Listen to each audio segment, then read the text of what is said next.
Most English learners hear the same advice again and again. If you want to speak better English, you just need to practice speaking, a lot of it. And on the surface, that sounds logical. It sounds obvious. It sounds correct. But here's the uncomfortable truth. And if this hits close to home, that's a good sign. Many people, many learners are practicing speaking and still not improving. They speak in class, they speak with tutors, they speak with friends. They even force themselves, push themselves to talk. And yet, months later, years later, they still feel stuck. If that's you, let me say this clearly from the start. You're not lazy, you're not untalented, and you're definitely not doing nothing. You're doing something. The problem is that you're not practicing your speaking. The problem is how you're practicing your speaking and what you expect speaking practice to do for you. By the end of this video, you'll understand exactly why speaking alone hasn't worked for you yet and what actually needs to happen for speaking to become effective instead of exhausting. Now, here's the mistake that most learners make, and I made it for sure. They treat speaking like a muscle. They believe that if they just use it more, it will magically improve. So they push themselves to talk, even when they don't fully understand what they hear. They don't have the words ready, and they're constantly translating in their head. What happens then? Well, they speak slowly, they hesitate, they repeat the same simple, basic sentences again and again. And after a while, they start thinking, why am I speaking so much but still sounding the same?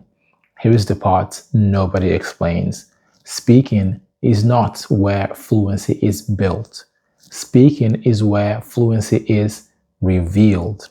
That sentence alone changes everything. When you speak, you're not creating new language. You're pulling from what already exists in your brain. So if your listening is weak, if your exposure is limited, if your brain hasn't absorbed enough real English yet, then speaking becomes stressful instead of helpful. You're not practicing fluency. You're practicing struggle. I went through this myself. For a long time, I thought that the solution was to push harder, to practice more, to speak faster, speak anyway. But then I realized something important. Every time I opened my mouth, I was drawing from an empty well. No matter how much you practice speaking, you cannot say what you don't recognize. That recognition comes first. Think about how children learn. They don't start by speaking. They start by listening a lot. They hear the same phrases hundreds of times, the same patterns, the same structures. Only then does speaking emerge naturally.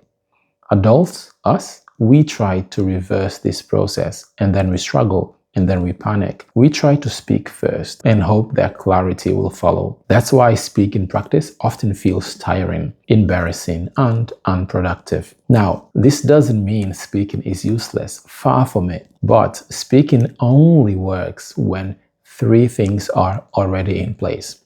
First, your brain needs familiarity, not grammar, knowledge. You should recognize phrases before trying to produce them. Second, you need emotional safety.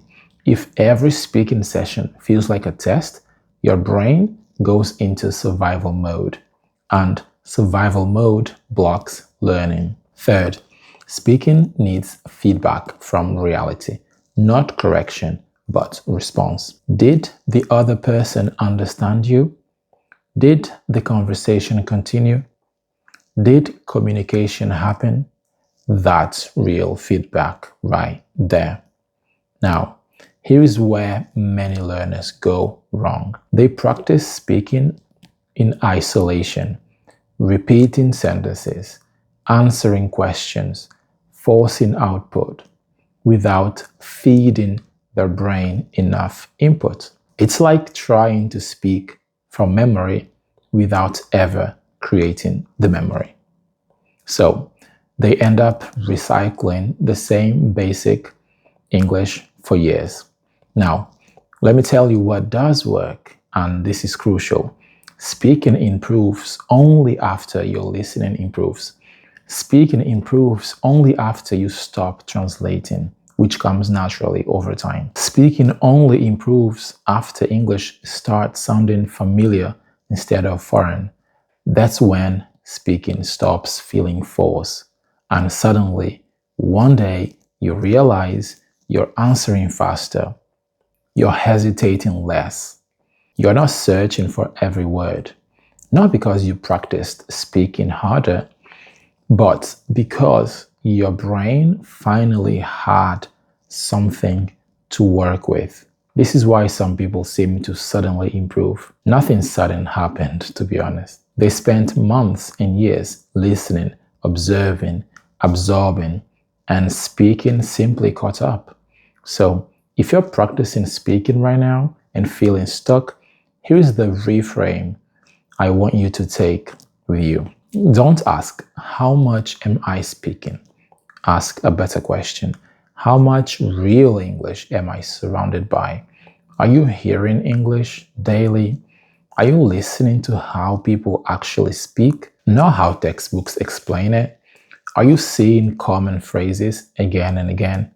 Because fluency doesn't come from pressure. It comes from familiarity. Now, here is the encouraging part.